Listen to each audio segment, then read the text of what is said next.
Magandang tanghali mga kapatid.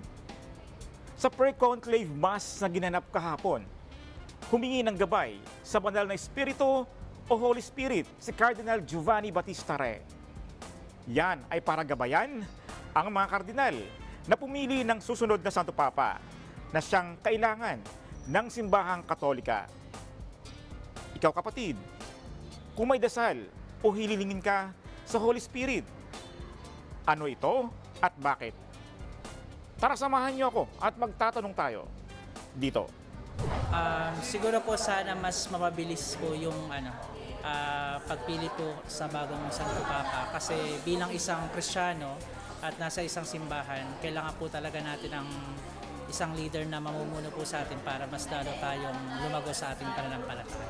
Na sana ay makapili na po ng sila ng bagong leader ng simbahang Katolika, makapili na po ng Pope na magsisilbing kagaya po ni Pope Francis ay huwaran. Santo Papa.